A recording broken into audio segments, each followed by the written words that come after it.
혹시 오늘도 카톡 알람은 조용한데 머릿속은 온갖 생각으로 시끄럽지 않으신가요? 친구들이 주말에 모여서 술 마시고 노는 사진을 SNS에서 볼 때 부럽다는 생각보다 저기 끼어 있으면 얼마나 기빨리고 지루했을까라는 생각이 먼저 드시나요? 축하드립니다. 당신은 사회 부적응자가 아니라 인류의 진화를 앞서 나가는 진짜 똑똑한 사람일 확률이 매우 높으니까요. 오늘 이 영상은 단순히 친구 없는 사람들을 위로하려는 영상이 아닙니다. 왜 지능이 높은 사람들이 필연적으로 혼자가 될 수밖에 없는지 그 잔인하고도 명쾌한 심리학적 진실을 파헤쳐 보겠습니다. 자, 솔직해져 봅시다. 우리는 보통 친구가 많은 사람을 인싸라 부르며 사회적 성공의 척도로 삼습니다. 반대로 친구가 없는 사람은 어딘가 성격이 모나거나 결함이 있을 거라고 생각하죠. 하지만 현대 심리학과 진화론의 시선은 완전히 다릅니다. 오히려 지나치게 많은 친구는 당신의 지능이 평균 수준에 머물러 있다는 증거일지도 모릅니다. 이게 무슨 자다가 봉창 두드리는 소리냐고요? 먼저 진화 심리학의 거장인 사토시 가나자와 박사의 사바나 지능 이론을 꺼내보죠. 우리 조상들은 아프리카 사바나 초원에서 살았습니다. 그때는 혼자 있으면 사자한테 잡아먹히기 딱 좋았죠. 그래서 무조건 뭉쳐야 했고 누군가와 함께 있다는 사실만으로도 뇌에서는 생존 안정감이라는 도파민을 뿜어냈습니다. 즉, 무리 지어다니는 건 우리 유전자의 각인된 생존 본능입니다. 그런데 재미있는 건 지능이 높은 사람일수록 이 원시적인 본능에서 빨리 벗어난다는 겁니다. 똑똑한 사람들의 뇌는 사바나의 법칙을 이미 극복했습니다. 그들은 굳이 남들과 어울리지 않아도 현대 사회에서 충분히 안전하게 살아남을 수 있다는 걸 본능적으로 압니다.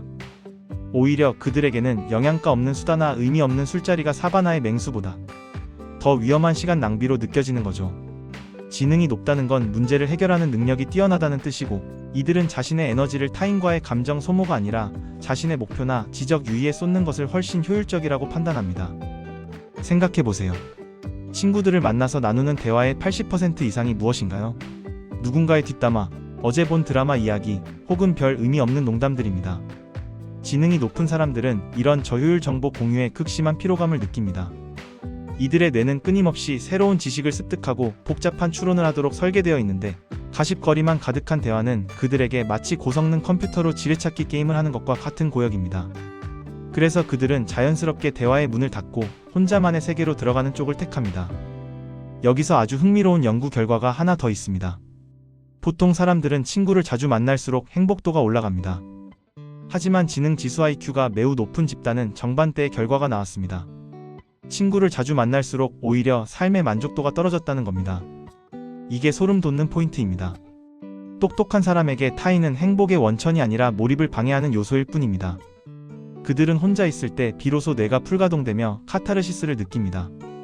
복잡한 코딩을 하거나 난해한 철학책을 읽거나 혹은 자신만의 창의적인 프로젝트를 구상할 때 느끼는 쾌감이 친구와 삼겹살에 소주 마시는 쾌감보다 압도적으로 크기 때문입니다. 그런데 여기서 오해하지 말아야 할 것이 있습니다. 친구가 없는 똑똑한 사람들이 결코 사회성이 떨어지는 바보는 아니라는 점입니다. 오히려 그들은 사회적 역학관계를 너무나 잘 파악하고 있습니다.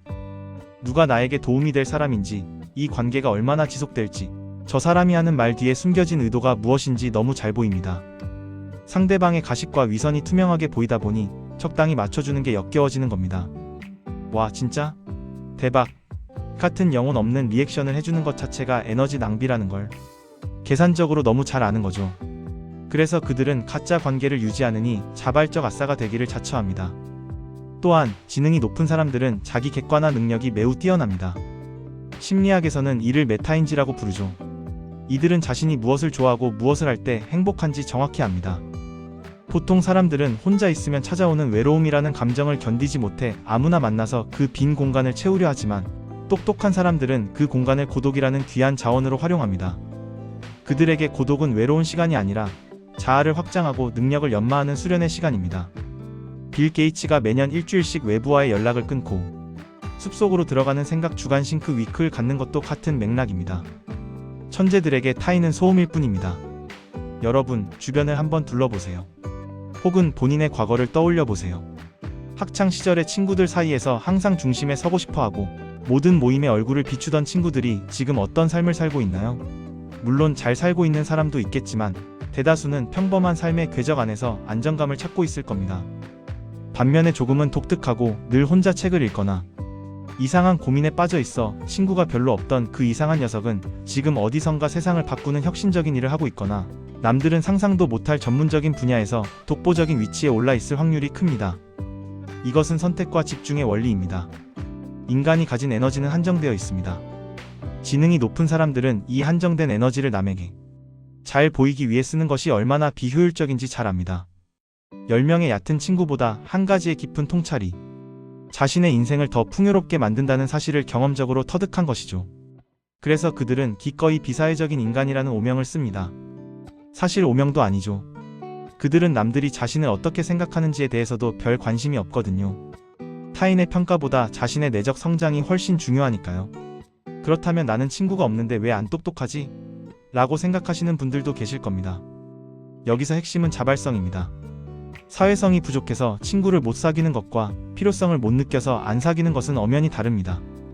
하지만 확실한 건 당신이 혼자 있는 시간을 견디지 못해 끊임없이 누군가를 찾아 헤매지 않는다면 당신의 뇌는 이미 상위 수준의 지적 활동을 할 준비가 되어 있다는 신호입니다. 결론적으로 친구가 없는 당신은 비정상이 아닙니다. 오히려 당신은 뇌를 가장 효율적으로 사용하고 있는 전략가일지도 모릅니다. 남들이 유행하는 맛집을 줄 서서 기다릴 때 당신은 새로운 언어를 배우고 있을 것이고, 남들이 단톡방에서 의미 없는 말장난을 주고받을 때 당신은 세상의 원리를 탐구하고 있을 테니까요. 그 고독의 시간이 쌓여서 만드는 격차는 시간이 지날수록 어마어마해집니다. 만약 지금 주변에 친구가 없어서 고민이라면 그 외로움을 즐기십시오. 그리고 그 시간에 당신만이 할 수 있는 무언가에 미쳐보세요. 당신의 지능은 바로 그 텅 빈 시간에 꽃을 피웁니다. 세상의 기준에 당신을 맞추려 하지 마세요. 사바나 초원의 평범한 얼룩말들은 무리 지어 다니지만 사자는 혼자 사냥합니다. 당신은 얼룩말입니까? 아니면 사자입니까? 오늘 영상이 혼자만의 시간을 보내는 여러분에게 강력한 확신이 되었길 바랍니다. 당신의 고독은 당신이 똑똑하다는 가장 확실한 증거니까요. 이 영상이 흥미로우셨다면 구독과 좋아요를 부탁드리며 다음에는 더 날카롭고 흥미로운 심리학 이야기로 돌아오겠습니다. 당신의 그 소중한 고독을 응원합니다.